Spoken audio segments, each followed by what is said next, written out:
Krishna Krishna Hare Hare, Hare Rama Rama Rama Hare Hare. So once more we are going to chant. We are going to raise our hands up in the air, calling out for the mercy of Sri Sri Radha Golokananda. Let's loudly chant the holy name. Hare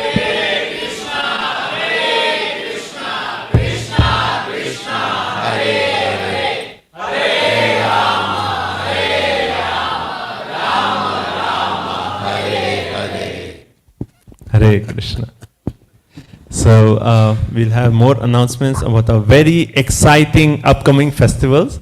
We have Sri Balaram Purnima on August of 19th, and then August 26th is our biggest festival of the year, Sri Krishna Janmashtami. So after the Janmashtami ki, Balaram Purnima ki, and then after that, on 27th of August, just the day after Janmashtami, is the appearance day of Srila Prabhupada. Srila Prabhupada ki! So lots of opportunities to get involved, lots of seva opportunities, lots of way to come and express our devotion to Sri Sri Radha Golokananda. But more information after the class. So please stay for the whole class, and after that we'll have a short presentation on Janmashtami and the festivities, and then we'll have dinner prasadam downstairs. Okay. So we'll request everyone if you can kindly come forward, please. During the class, we have many people walk into the temple room, so we don't want to disturb during the class. So if everyone can come forward. Thank you so much. Hare Krishna. Okay, thank you very much, Aditya Narayan Prabhu. And anybody who was here last week will remember that we talked about some of the limbs of devotional practice that are taught by our acharyas. So specifically, we're going to be making reference to some of the limbs we didn't talk about last week. And these limbs of devotional service have been specifically given to us by Srila Rupa Goswami. Actually, let's chant Jai Radhamadava, and then we can speak a little more philosophy and introduction after that. Jaya Radha Madhava Kunda Biharte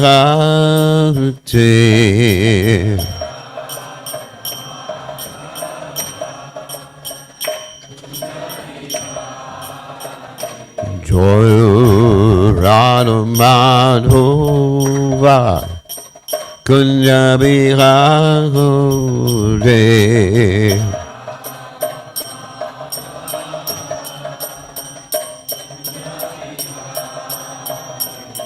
Gopi Janabalaba Giribadodade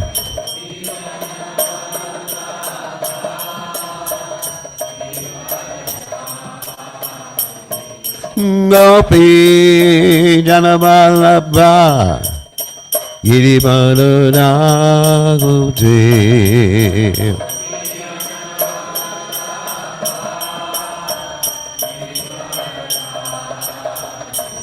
Yasodananda Rajajanuranjana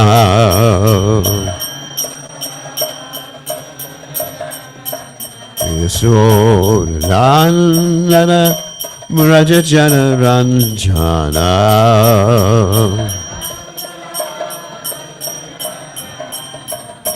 Jamuna Tera Banachare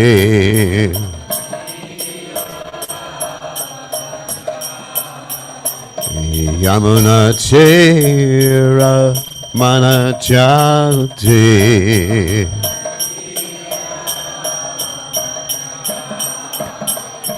Jai Hurad Homad Hoa Kunja Bihati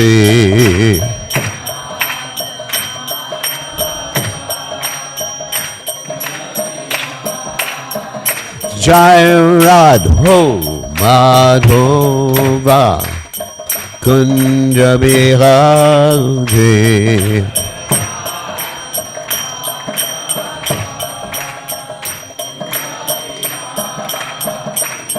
Jaya Sri Krishna Chaitanya Prabhu Nityananda Sri Advaita Gadadha Srivasadi Gaur Bhakta Vrinda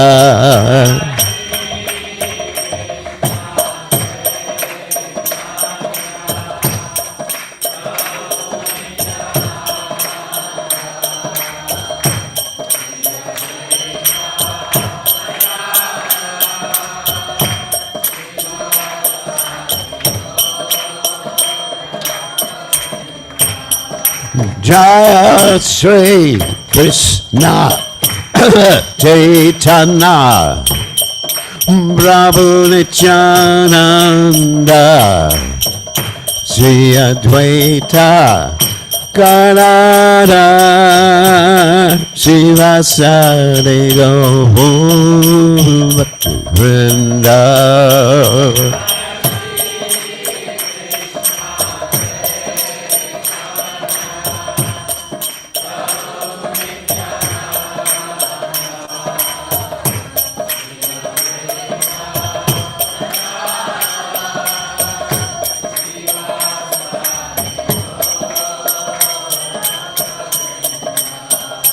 Jaya Sri Krishna Chaitanya Prabhu Nityananda Sri Advaita Gadadhar Srivasadi Gaur Bhakta Vrinda Krishna Chaitanya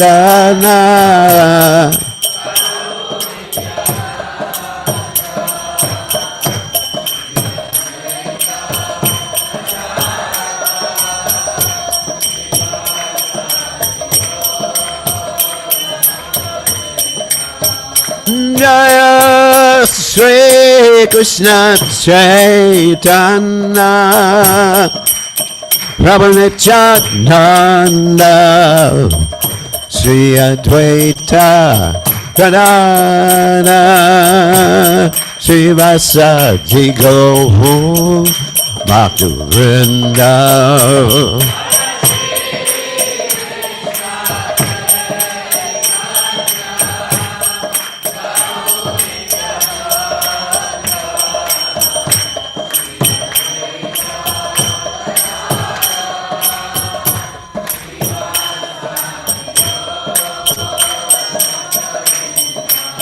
Hare Krishna, Hare Krishna, Krishna Krishna, Hare Hare, Hare Rama, Hare Rama, Rama Rama, Hare Hare.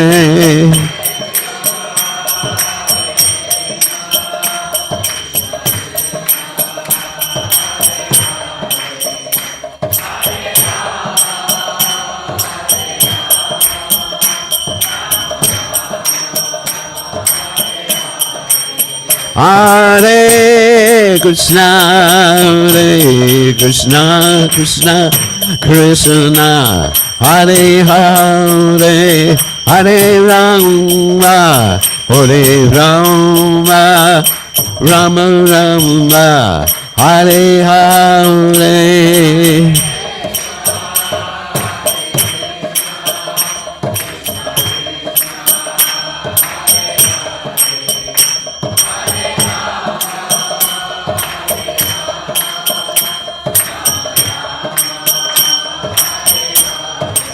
Hare Krishna, Hare Krishna, Krishna Krishna, Hare Hare, Hare Rama, Hare Rama, Rama Rama, Hare Hare.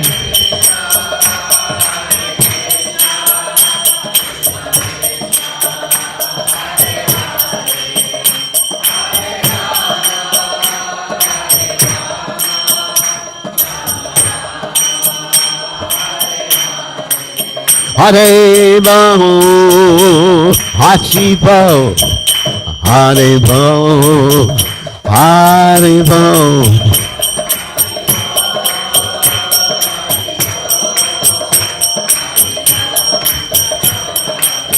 Jaya Jaya Prabhupada, Prabhupada, Prabhupada, Prabhupada.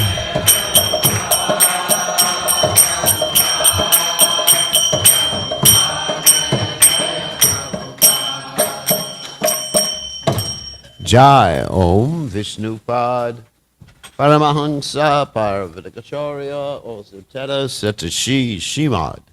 His Divine Grace Sabaya Charananda Bhaktivedanta Goswami Maharishi Prabhupada Ki Jai. ISKCON Founder Acharya Srila Prabhupada Ki Jai. Anantakoti Vaishnav Vrind Ki Jai.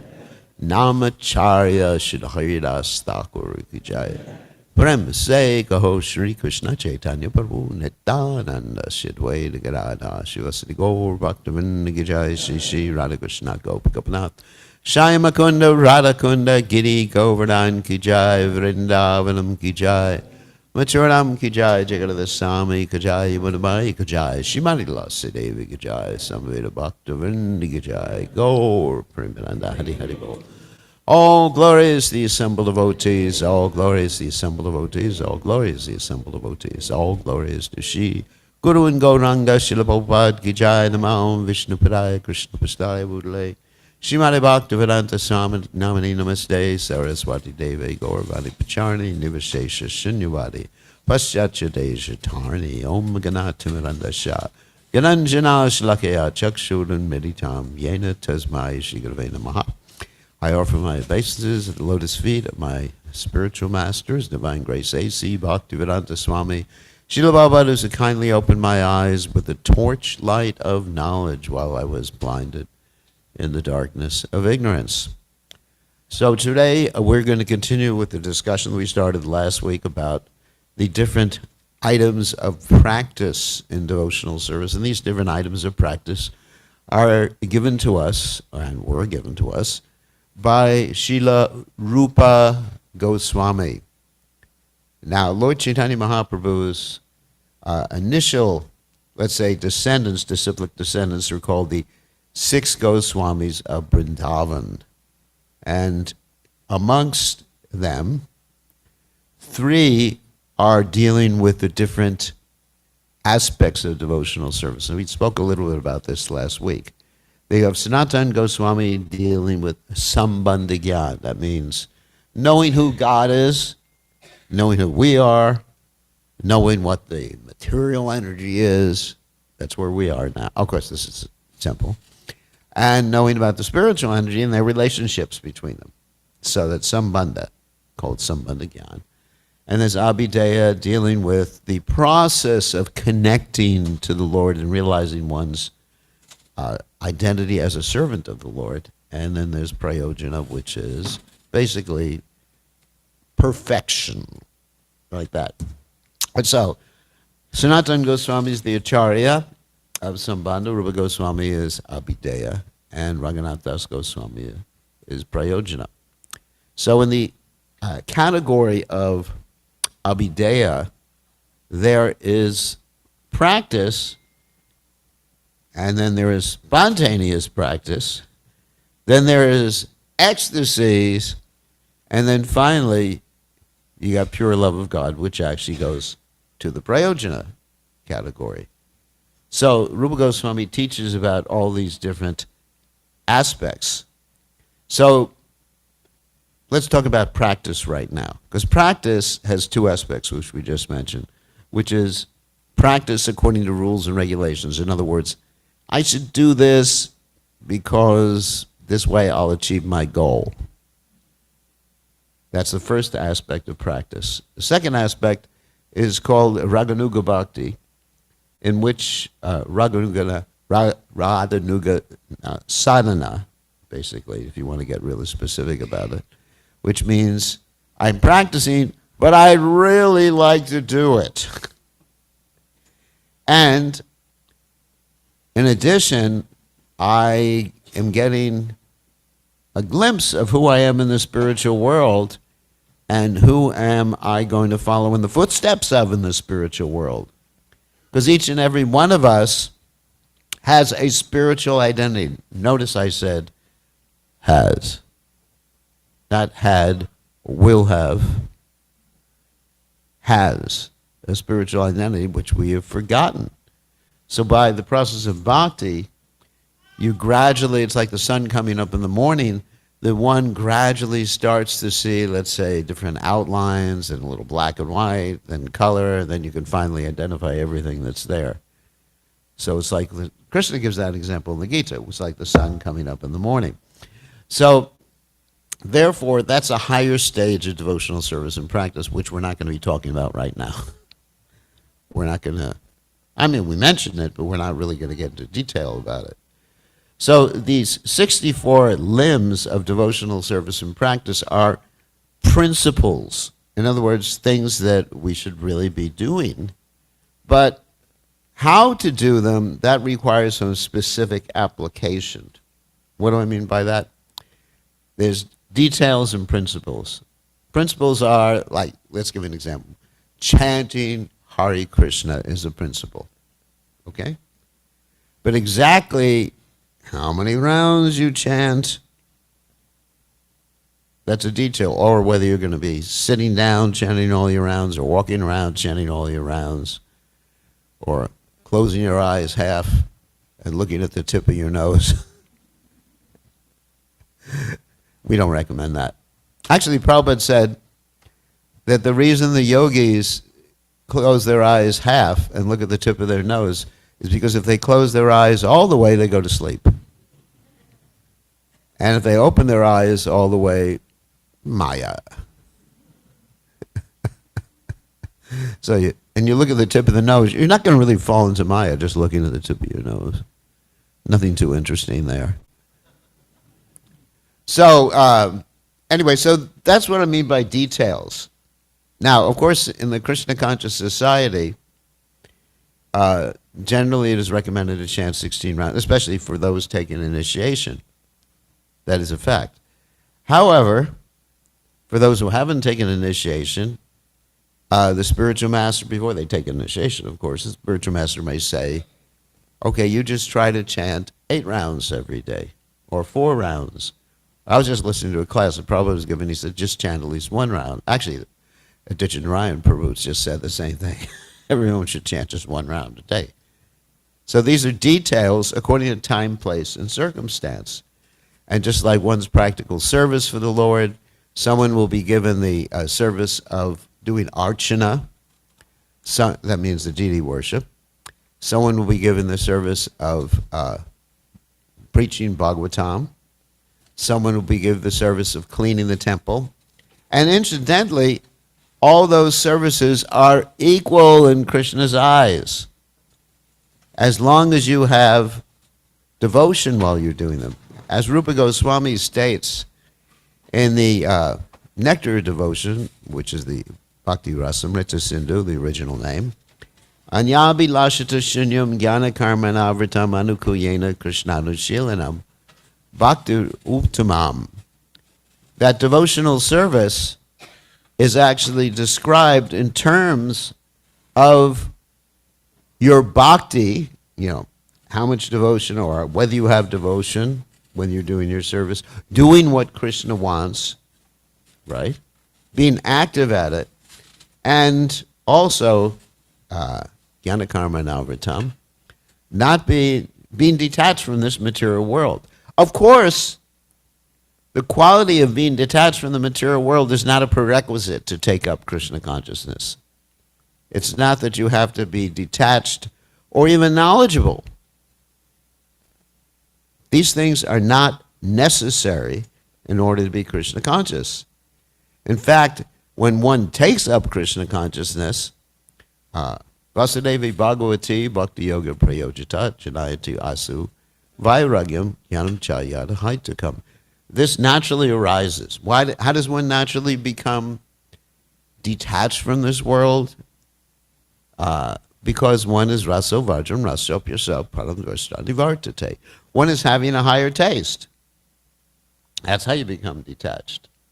Because if you try to become detached without having a higher taste, then it remains, your attachment remains even if you're not aware of it, and it will come out just like a seed that is dried up, appears not to be alive, but as soon as you put water on it, it sprouts, right?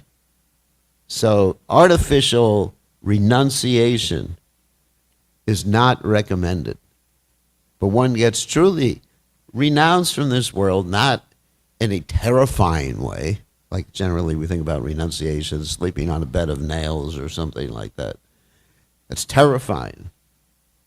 But one gets renounced in the sense of accepting everything favorable for serving Krishna and not being interested in those things that are not favorable.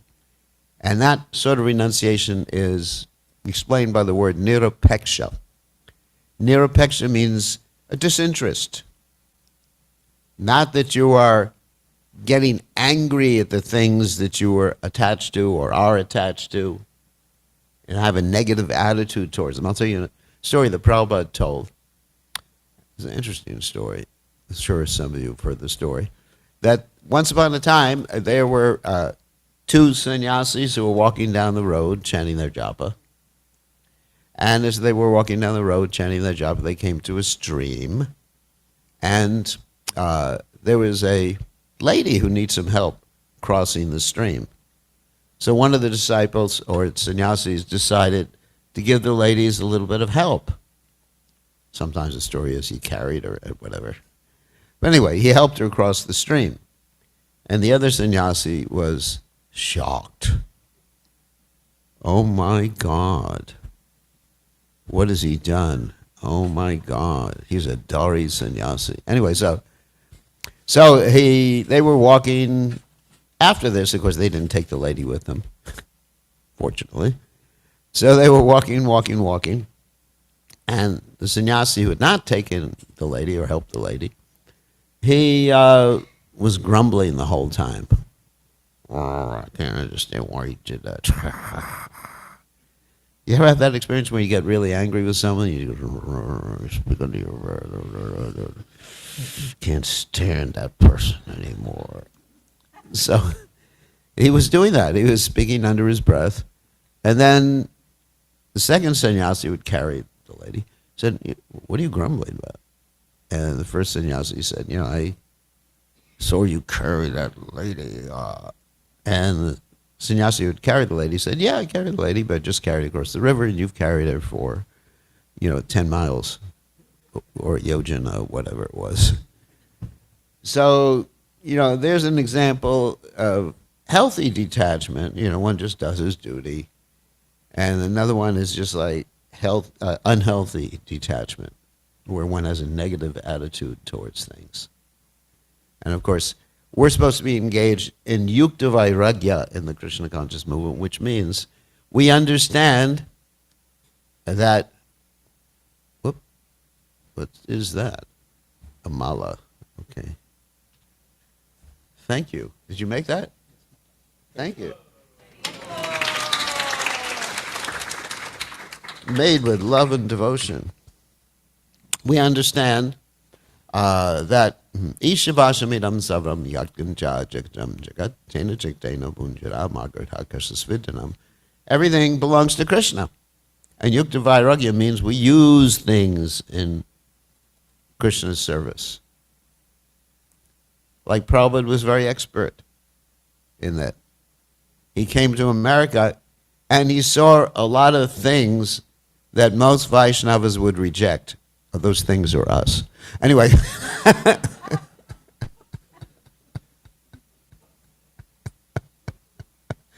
Sorry. The people in the West, and of course now in India you're joining the West, so welcome. So, welcome to Malacha culture. So Prabhupada saw most of his godbrothers were just like, ew, malachas, yuck.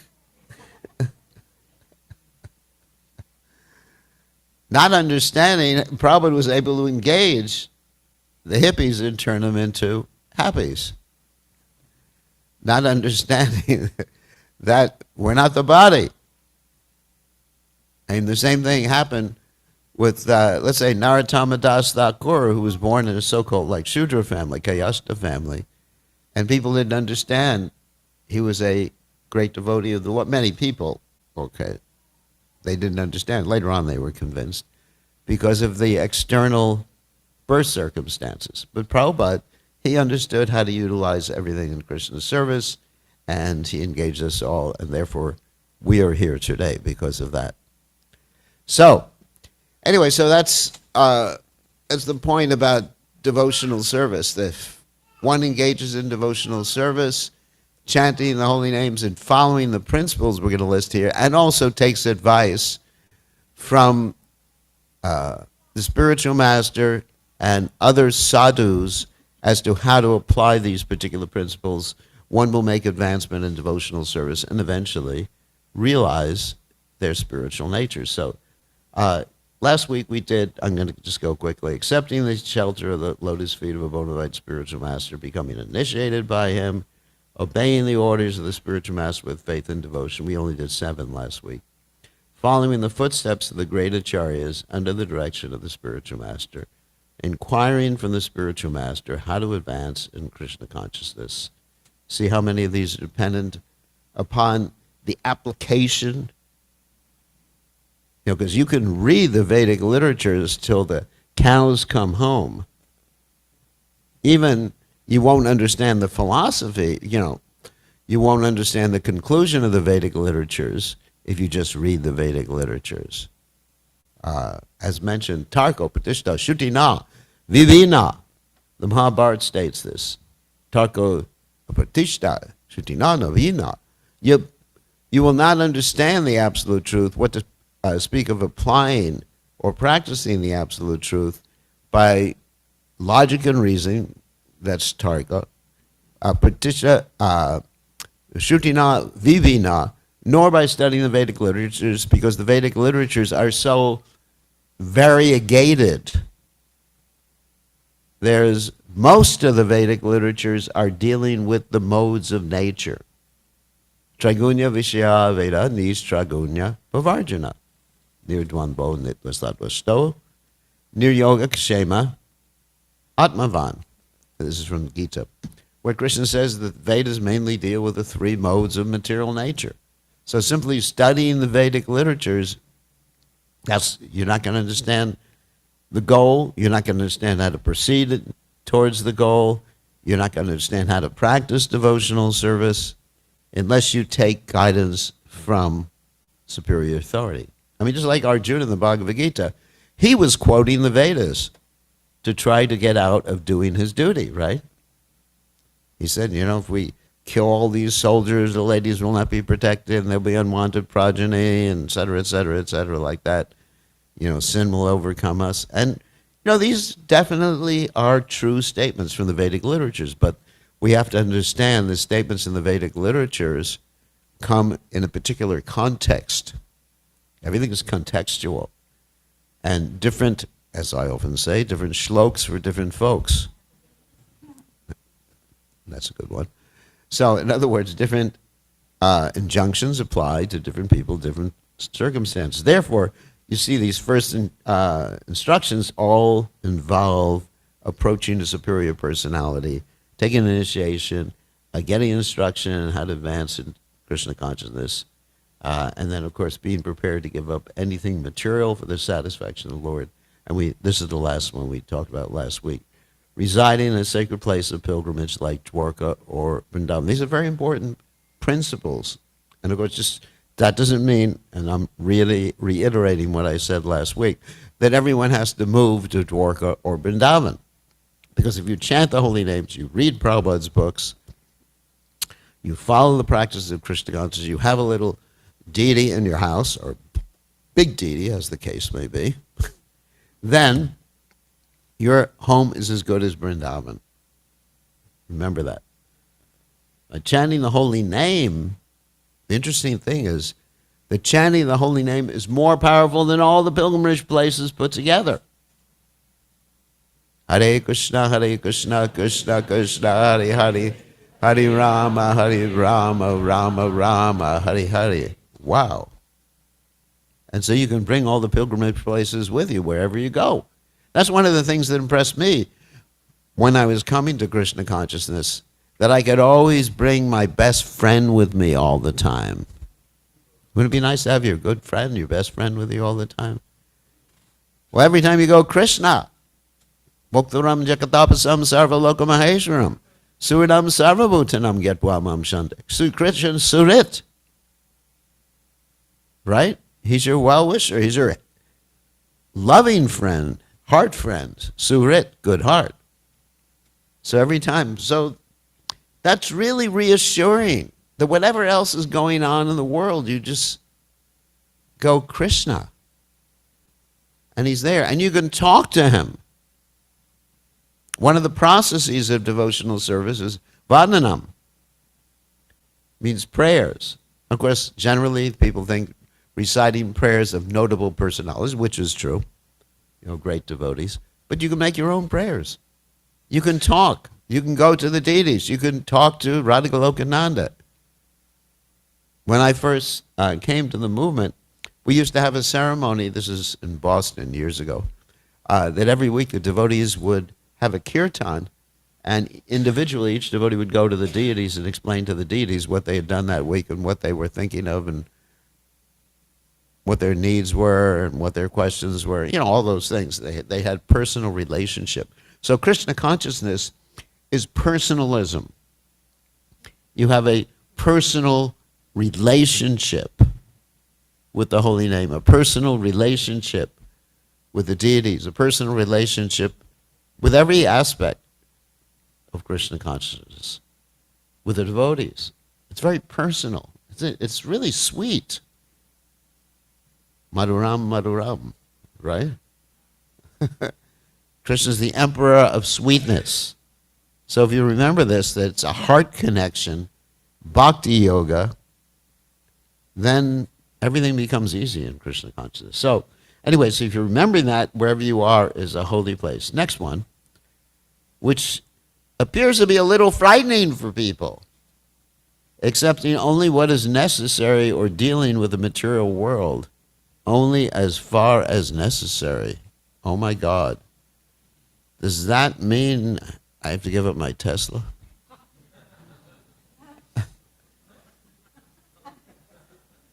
And just get some old Volkswagen or something?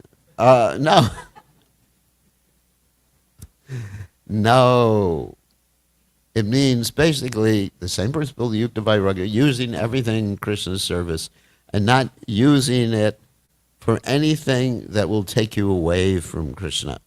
Also, this particular principle means not accepting even the practices of devotional service that may be too much for you. Like sometimes people take certain vows of austerities that may destroy their health. I'm not going to get into the details. Or they may take a vow to chant more rounds, like I'm going to chant 64 rounds, and then they're asked, do you want to go out and book distribution? No, I have to finish all my 64 rounds. It'll take me till 6 o'clock tonight, till prasadam time.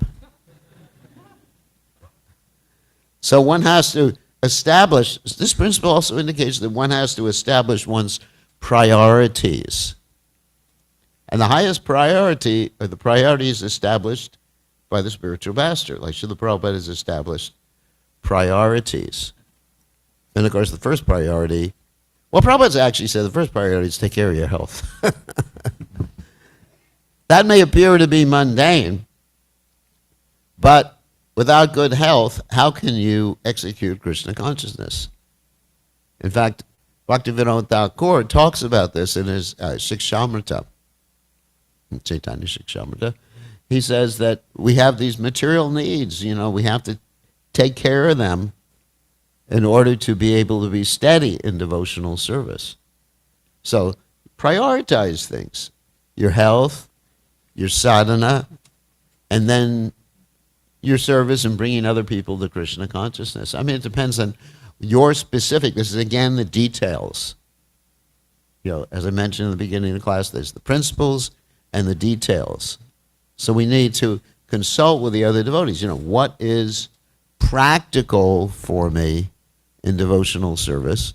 How much material energy am I able to engage? And how much is too little? Of course, in this particular picture, it's an interesting picture because it illustrates that Raghunath Das Goswami, who's in the center of the picture, great devotee in the center, who's being shielded from the sun by Srimati Radharani and protected by Krishna, who's standing back there from the tigers. So Raghunath Das Goswami wasn't dealing enough with the material, with, let's say, external aspects in his devotional service. What do I mean by that? Okay, tell the story. Once upon a time, Raghunath Das Goswami was chanting by the banks of the Shamakund and the Radhakund. And as he was chanting, he was outside, and it was very hot. For those of you who know India, it gets very hot. So it was very hot, and Sanatana Goswami comes along to try to visit him, and he sees that he is being, that is, Raghunath Das Goswami is being shielded from the sun by Srimati Radharani, who is also sweating because she's out there in the sun. And Sanatana Goswami tells Raghunath Das Goswami, I think you're a little too renounced. You should build a kutir. And he doesn't take it so seriously. Sometimes the story is told in reverse with Krishna and Radharani, but it's the same principle.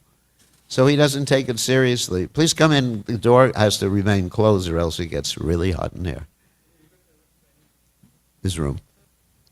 So he doesn't take it seriously. He doesn't build a kutir.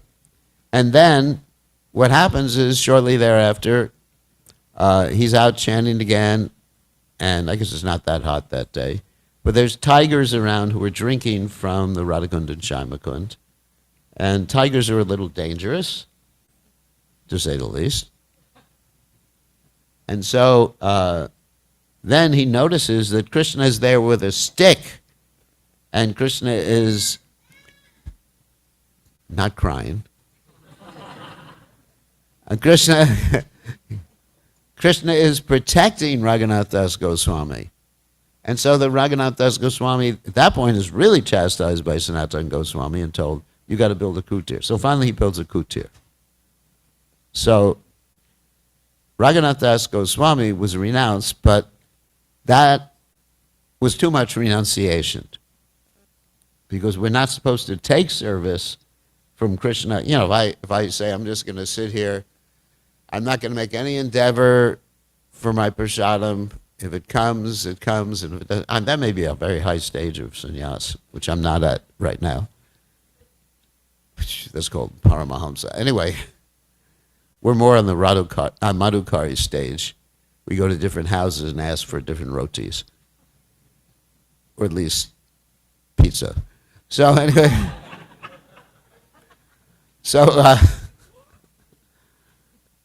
I wish. So anyway, that's too much. That's taking service from Krishna. You don't take service from Krishna. And of course, a similar thing happened when Rupa Goswami got some kheer, or he got some ingredients for kheer, and he made the kheer for his brother Sanatana Goswami, and the ingredients were actually delivered by Srimati Radharani. And so we don't want to take service. We need to do things like going to the doctor and everything like that. So this is another way of explaining this particular principle. Not that one has to be so renounced, but one has to figure out what one needs to keep body, soul together and be happy in this material world so one can execute Krishna consciousness. For everyone, it's different. Some people, they may need a big family. Other people, they don't need a big family, or especially sannyasis shouldn't need big families.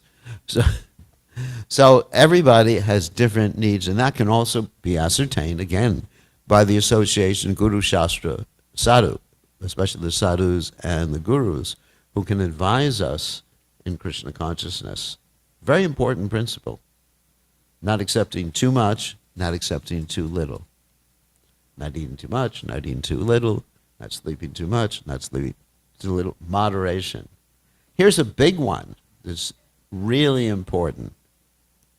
But how to observe it is dependent upon your capacity. Everyone should observe Ekadasi by fasting from grains. That's the minimum. Grains, beans, and the most important part of Ekadasi is not that it's sinful to eat grains or beans, which it is, but the most important thing is to increase your chanting and hearing and devotional service in those days, because you make some special advancement on those days. Now, some devotees fast completely, some devotees do nirjal. That has to be, again, applied, taking the advice of advanced devotees and your own particular psychophysical nature. But Ekadashi is very important. It's the 11th day of the moon, the waxing and the waning of the moon. Every month, twice a month we have. Prabhupada said it also is good for your health. Prabhupada said in the Bhagavatam, also if everyone did that, it would save a lot of money in grains. The Prabhupada said that. It'd be good for the economy. So this is a very, very important point. Next one. Worshipping sacred trees like Tulasi. So I'm not going to tell the story of Tulasi Devi right now, but she is a great devotee, and Krishna will not accept offerings unless they have a tulsi leaf on them. So every day, someone's music is playing. So every day in the temple we have tulsi worship, just like you experienced here before the class. And we circumambulate tulsi, because one who circumambulates tulsi is circumambulating all of the three worlds and getting Krishna's mercy. Very, very important point. Next one is rigidly give up the company of non-devotees. Now, actually there's two types of non-devotees. That's a negative definition. But anyway, according to Lord Chaitanya Mahaprabhu, when he was asked about the essential quality of a Vaishnava, he stated the essential quality of the Vaishnava, a Vaishnava achar, a satsangachar, a Vaishnavachar, is to actually give up bad association. What does that mean, giving up bad association? Does that mean we don't talk to anybody who's not a Vaishnava? First of all, let's talk about who is not a Vaishnava. There's two types of people who are not Vaishnavas. One is in the dress of a Vaishnava, but very, very much interested just in material acquisition, material enjoyment. I know we all have some interest in material enjoyment and material acquisition, but to be absorbed in it and be doing your devotional service or preaching Krishna consciousness just so you can maintain yourself and not really being interested in Krishna consciousness, this is a non-Vaishnava. And then the second type is someone who is against the worship of God.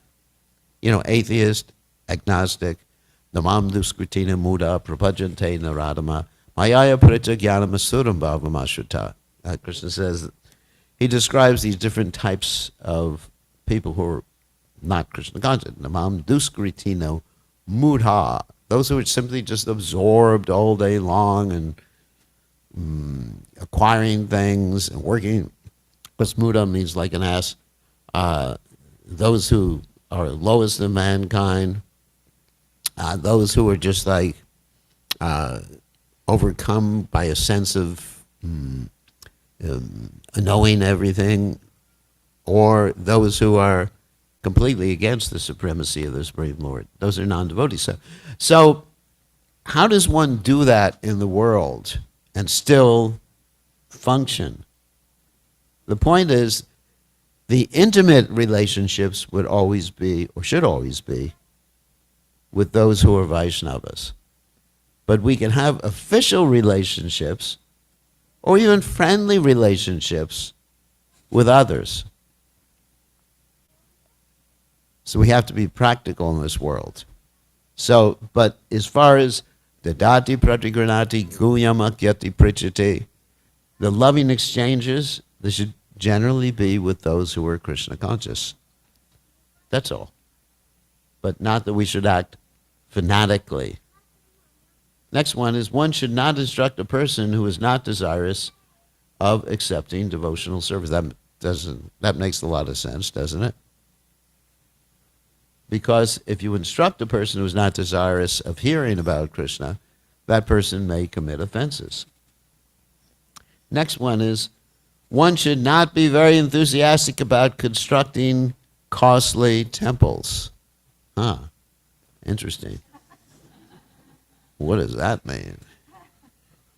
Well, one can be enthusiastic about constructing costly temples if the temples are going to bring people to Krishna consciousness. Here's an if.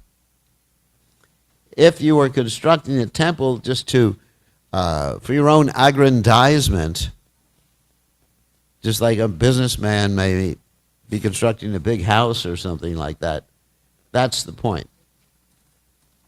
But if you can construct a costly temple and it'll bring people, the whole purpose of temples is to bring people to Krishna consciousness. Just like we have a temple here, we're here because we want to bring people to Krishna. I wouldn't have constructed this temple because this is not a costly temple. But I would have constructed this temple if we didn't have an idea of bringing people to Krishna consciousness. I would have been very happy just chanting myself. So there was so much money spent, and hopefully in the future, if our friends there help us facilitate this, like Nityanarayan Prabhu and Vikashananda Krishna. So hopefully we'll have a bigger temple room, and we're enthusiastic about that because we want more people to come and chant Hare Krishna. So that's, utility is the principle. Prabhupada gave that as one of the 4 sort of regulative principles of the movement. You know, books are the basis, purity is the force, utility is the principle, preaching is the essence. So we just have to keep things in the right perspective. But just to make a big temple, just so that people can come and eat and sleep, is not really the point. So, and next one, okay, this should be the last one because then we could take questions. One should not try to read too many books, nor should one develop the idea of earning his livelihood by lecturing on professionally reciting Srimad Bhagavatam or Bhagavad Gita, or Srimad Bhagavatam. In other words, as Prabhupada explained, we have some basic books in Krishna consciousness, we learn the philosophy, and we can study more books, more of the Acharya's books if we like, but not for the purpose of impressing people or making money or anything like that. It always has to be for the purpose of increasing our own bhakti and increasing the bhakti of others. Okay, we'll keep it short since there's some announcements. So any questions or comments about anything I've said here or anything Rupa Goswami has presented? Yes. And one of the qualities we discussed today was to, as much as possible, avoid association of non-devotees. Yeah. So when intimate association. Yeah, in a current neophyte stage, when we go out, speaking for myself, in a work environment, a professional environment, it feels to me that I have to turn on my devotee switch when I come. Like it's not natural because I am all. That's right. So how to grow my consciousness where I do it as a duty and not get attached? You have to remember why you're doing what you're doing when you're doing it. Yeah, you actually have a different aspect of your personality. You become schizophrenic. So, yeah, you definitely have to switch gears, so to speak. That, yes, this is my professional aspect. But as far as I mean, I don't think you should go to the bars at night with your workmates or anything like that. I mean, sometimes you can go to the Christmas party, but bring some prasadam to give them. But don't drink the eggnog.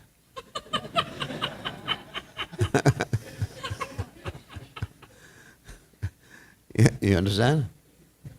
I mean, it requires some mature discrimination. Not that one should just be, every time they see someone who's not Krishna conscious, just go, oh. We should be compassionate. We also can have loving exchanges with those who are not Krishna conscious because we really care for them. We care, we pray to Krishna, we see everybody. Yomam pashati sarvatra, sarvam chamayu pashati.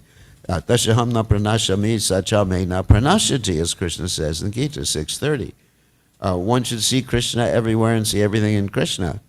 So when we look at someone who may not be acting as a devotee, we should think they've just forgotten that they're devotees, and Krishna is in their heart, and you're praying to Krishna that somehow or other he will awaken them.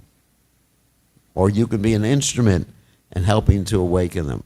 But you also have to be careful insofar as how much you can present to them.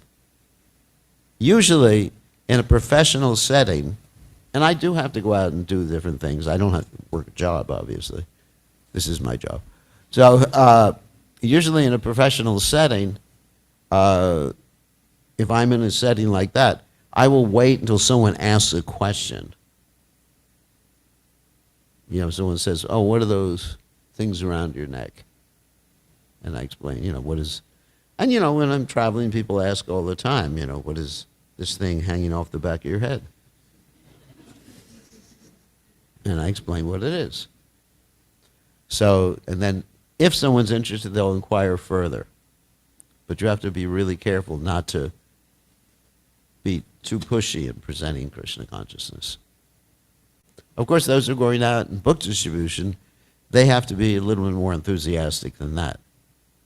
They have to awaken very, very quickly people's bhakti, get them to get a book and get them to reciprocate for the book. So there's different circumstances. But in the workplace you're going into, then it's a question of shifting gears, but realizing I'm doing this to please Krishna.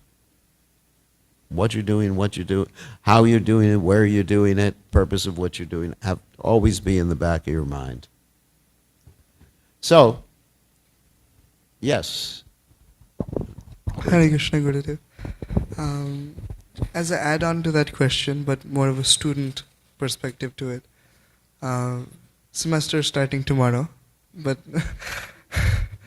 and as you said, switching gears, my gear will switch to, you know, academics fully, you know. Yeah. And for me personally, the summer has been nice in the sense that I've been able to connect much more spiritually. But one thing I noticed that sometimes when I switch the gear on material, the focus switches. And even when I think, oh, it's all theoretical, that I'm doing this for Krishna, that's theoretical. But what I'm actually doing it for, it's completely different. And it remains in the head. What's your motivation? What's your motivation? To be honest, I don't even know. I just go on blindly. I think it's a question of being introspective with yourself. Because I'm not saying in your case, this is not a particular criticism, but you may be doing it for other purposes other than Krishna. Or bringing people to Krishna consciousness. Obviously, you know, one has a family, one is thinking, I'm doing this to help my family be Krishna conscious, I'm doing it to support my family, which is my dharma. So you connect all that with Krishna. So it's a question of being introspective. Why am I doing, even while you're not doing it, or before you do it, or after you do it, you should be thinking, what was my motivation when I was doing that? And then pray to Krishna. Because motivation is actually extremely important. You know, the why factor. Well, I'm doing my studies because I really enjoy mathematics. You know, whatever. You don't? Depends. That was my Maya. Mathematics and science, you know. So, you know, so you have to catch yourself sometimes. And just, you know, motivation. And then if you're motivated by pleasing Krishna, then even when there's challenges in your activities, you will not be motivated by false ego and become disturbed. You'll be more fixed. Just like Arjuna. Arjuna, how was he motivated? He was fighting. He really wasn't motivated by, let me kill this grandfather Bhishma. I mean, phew, can you imagine that? But his motivation was to please Krishna. That's a test. So, okay. Oh, yeah, we got a question. Okay. So there was a point here that one should not instruct a person who is not desirous to hear about Krishna. That's right. But Chaitanya Mahaprabhu always says, Jare dekhe tare kaho Krishna Upadesh, upadesh. Marige Guru Hoy Tori Desh. So how to explain that? It's not an all or nothing thing. You find out, because we know one of the offenses on chanting Hare Krishna. You know that offense? To instruct those who are faithless about the glories of the holy name. So the way I usually explain that during initiation is that try to understand how much you can explain to someone, how much you cannot explain to them, and explain that appropriate amount. Not more, not less. And that involves knowing who you're talking to. But if someone is blasphemous, and it also involves knowing, sorry, let me go back a little. It knows how much advanced you are. For example, Lord Chaitanya Mahaprabhu was able to preach to Prakasananda Saraswati, right? But if we try to do that, you get the point? So, who to preach to, or who to explain, how much to explain to them. And you see that Lord Chaitanya Mahaprabhu's associates like Chandrasekhar and Tapan Mishra, they weren't even, they couldn't approach Prakasananda Saraswati, isn't it? Because they didn't have that adhikar. So you have an adhikar to approach, because of your level of devotional service, you're able to explain things, your understanding of philosophy, to be able to approach certain people, and to understand certain people, you just can't, because you're not on the level of Lord Chaitanya. If you study the Sarirakya Bhasha of Sripad Shankaracharya, you may lose all your devotional service. Whereas, one of my godbrothers studied it to try to defeat them, and he didn't lose his devotional service. That was Gopi Pranadana Prabhu. Because he had his adhikar, he had the adhikar to be able to do that. So understand what is your adhikar, where they're at, how much you can get away with, because you don't want to risk your devotional service. Okay? Thank you so much. All right. Rishikesh, you have a question. And then that's it. Last question. Hare Krishna Gurudev. Thank you. There are certain devotees, who, when they preach to the higher, like in universities, they don't directly quote Bhagavad Gita verses, but they That's right. talk something which is really relevant to them. Right. Although it is Krishna conscious. That's okay, right? Yeah. If you can paraphrase things like Prabhupada. Okay, here's an example. Prabhupada was preaching to kids it was in Fiji actually. He was preaching to little children. And he said to them, without quoting, he said, point to yourself. You're this, you're the stomach, you're the nose, you're the eyes. And that's not a Bhagavad Gita verse or anything. Point to yourself. But help them understand there's a soul in the body. So according to time, place, and circumstance, we can... But ultimately, Prabhupada did say, what is the use of your preaching unless they join us, or give a donation, or start chanting the holy name? I mean, they really, if we just preach, oh, you're not the body, you're the soul, that's not really going to help people until they actually take up some seva or service or chanting at least. That's when the purification occurs. Or taking prasadam. like that. So we have to judge Pralena Padachiyate by the results. Okay, so Aditya Narayan Prabhu, you have some announcements for us.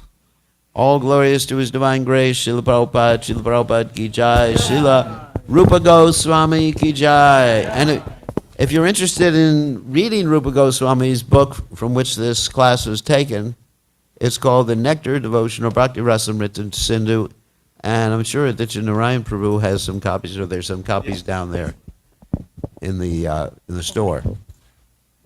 So this book is very important. Prabhupada termed it the law book for the Krishna Conscious Society. Very, very important book. Okay. You need the... Hare Krishna, everyone. So let's express our gratitude to His Honorable Bhakti, Bir Krishna Goswami Maharaj. And it's so wonderful to actually hear this nectar of devotion.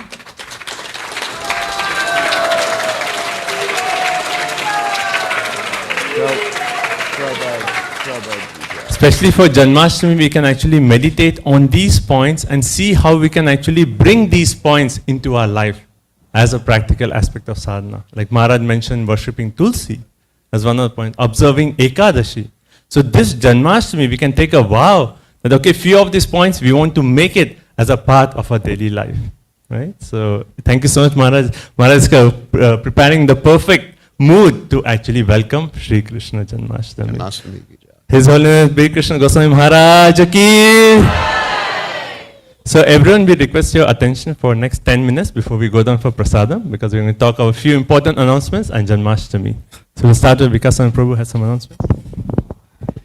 Hare Krishna, dear devotees. A couple of announcements I'd like to make. One is that this year, again, in this whole area of RTP, including all the various cities, all the temples here in Raleigh, there is this competition for Bhagavad Gita. What this is, it's a Bhagavad Gita competition for the youth, those who are 25 and younger. And there are two groups, and one is 9th and below, okay. And then the other one is, I think, 14 and above. So 14 and below and 14 and above. And what they do is, this is conducted in the HSNC, it is organized by the Hindu University of America. And what they